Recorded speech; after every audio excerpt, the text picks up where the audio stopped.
Dans cette masterclass de la dégustation qui est consacrée au cépage Riesling, vous allez apprendre toute la théorie pour donc reconnaître ce cépage à l'aveugle, connaître toutes ses caractéristiques en termes d'expression organoleptique. Donc organoleptique, ça veut dire au nez, en bouche. On va faire chaque étape de la dégustation d'ailleurs, un visuel, olfactif, gustatif.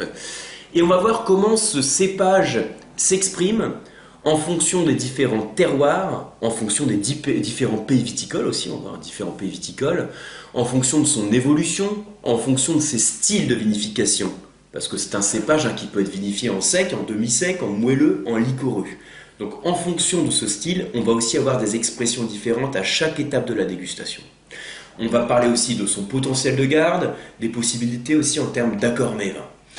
Alors, le but, ça va être aussi de axer une certaine partie de la formation théorique sur les notions de terroir et voir l'impact qu'on peut éventuellement avoir entre le type de sol, entre les expositions, entre le type de sol et sous-sol, d'ailleurs sur l'expression du raisin.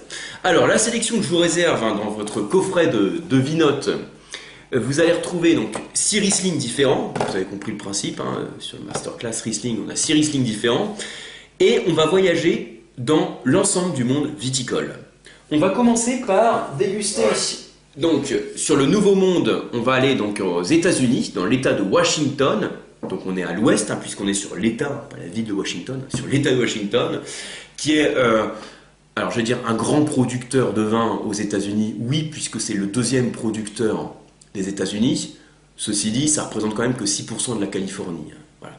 Mais on y fait de très beaux cépages bordelais aussi, mais là on parle du Riesling, donc de très beaux Riesling sur la zone de Columbia Valley, qui est la zone de référence sur l'État de Washington.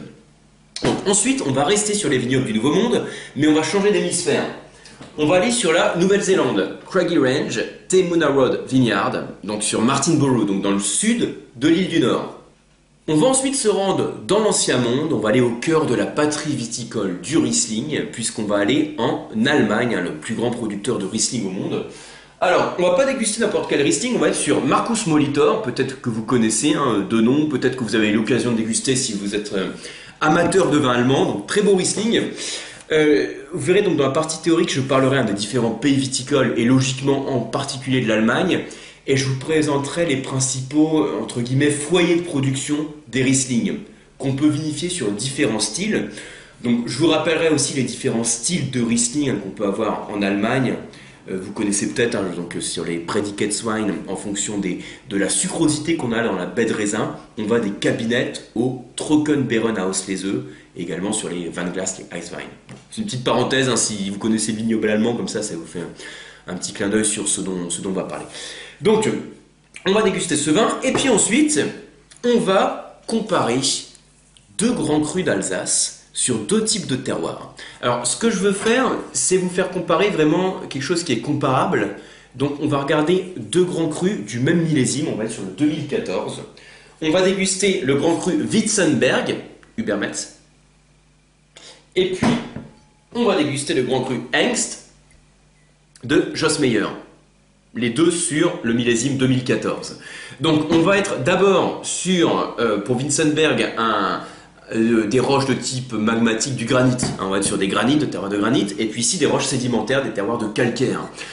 Donc je parle dans la masterclass aussi des différentes unités de sol que l'on a en Alsace, et j'essaye, on va faire au mieux, de vous donner des repères qui soient clairs et pédagogiques sur les sols d'Alsace, qui est une grande complexité, une grande diversité, mais on peut essayer de résumer ça sur une approche un petit peu plus simple pour bien le mémoriser et bien comprendre comment ça marche. Et donc là, on va voir les expressions différentes que l'on peut avoir sur ces types d'unités de sol différentes pour notre Riesling. Et puis pour finir la dégustation, on va partir sur les vins avec du sucre résiduel, puisqu'on va déguster une vendange tardive de Zipmac. Donc on reste sur l'Alsace pour le dernier vin. Millésime 2009, donc ce sera l'occasion de voir donc, sur les Riesling en surmaturité les expressions que l'on peut avoir. Ce sera l'occasion aussi de vous parler donc là, sur toute la partie théorique des différents styles de Riesling, aussi bien sur l'Alsace viticole que sur l'Allemagne. Donc voilà le petit panorama de la dégustation des Riesling. Je vous retrouve donc sur la partie théorique. Je vous dis à tout de suite.